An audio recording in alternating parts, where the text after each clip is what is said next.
Making up intro music. Da-na-na-na-na-na-na.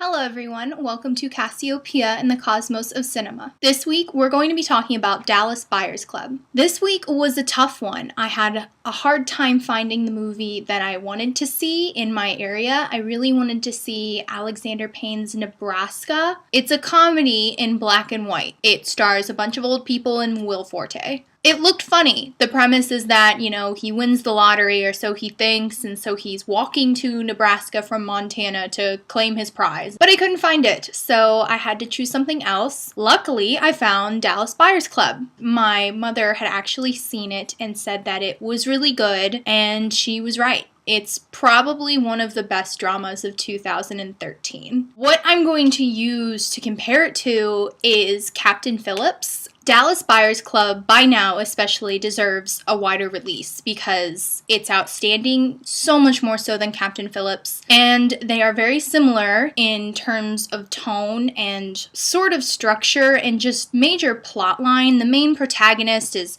faced with this huge life or death challenge, both, I think, based off of factual events. I think the main character in Dallas Buyers Club was an actual person. It's based off a true person because they had chirons and titles at the end explaining what happened to this person. I think they're very similar, not in terms of content and in what's actually happening, but in terms of the main protagonist's struggle. Do not forget that the supporting talent in Dallas Buyers Club, Jennifer Gardner's in it. She's outstanding. She comes in and out. She's definitely a supporting character. She's not there all the time, but when she is there, she's so natural. She's such a natural. Same with Matthew McConaughey. They're the type of people that when they're on the screen, it's just effortless. It's just puts you at ease and you just totally buy into what they're doing. She worked really well off of Matthew McConaughey and him off her, and it's great to see interaction like that, not just someone having this, internal process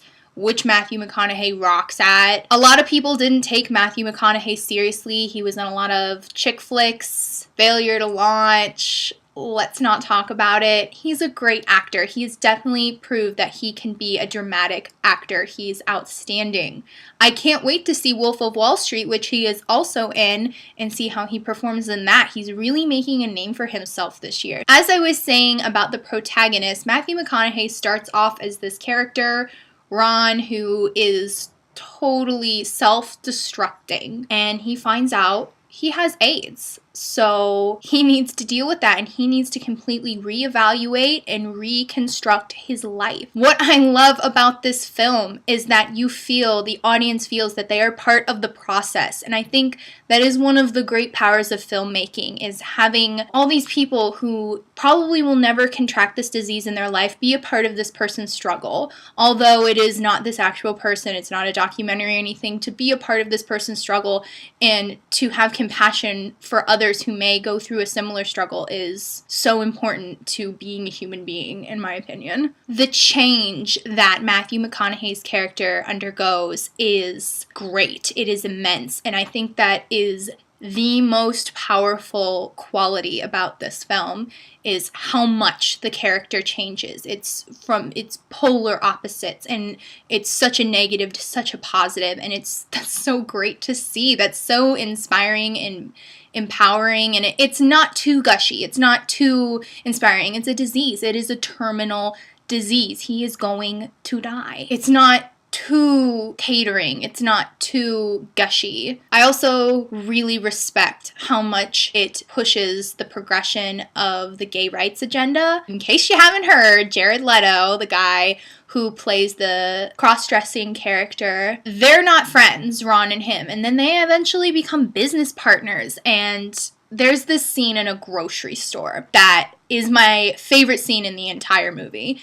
If you see it, keep your eyes peeled for the grocery scene, because it is groundbreaking. It's so satisfying, and it's so triumphant and so victorious, and I love it so much. It's so great. Anyone who has a friend who lives an alternative lifestyle, you see this, and it's what you want to do to anybody that is your friend and not a mutual friend of your alternative lifestyle friend. You just You just want to get them and shake them, and that's exactly what Matthew McConaughey does, and it's great, and I love it, and it's something people need to see. It's really long, but I was okay sitting through his struggle. I was willing to suspend my disbelief and sit there. I mean, when you go to a movie, you're committing the time. You know what you're getting into. Don't waste it. Dallas Buyers Club will not waste your time. It is a struggle worth watching. It's so well executed. It's so well written. I'm really glad I saw this one, and you should definitely go find it and definitely go see it. And I'm so frustrated that it doesn't have a wider release because, Captain Phillips got like an extreme wide release from the beginning. Dallas Buyers Club is so similar in tone, and it's so much better. It's so much better. If you can find it, I urge you, consider seeing this film because it has such a good statement to make about terminal disease and the way our government is run, which I'm always a fan of including political statements and calling out the government in films. It's one of the big duties of filmmaking, in my opinion. Definitely go see Dallas Buyers Club. You're going to be glad you did. You're not going to be bored. It's not a boring film, which is great, because some dramas have a tendency to get kind of boring. This is not boring. Your time will not be wasted, and you will really enjoy it. Thank you for watching. Follow me on Twitter. There's going to be lots of graduation tweets right now. I retweet lots of substantive stuff, I promise, that's happening in the industry.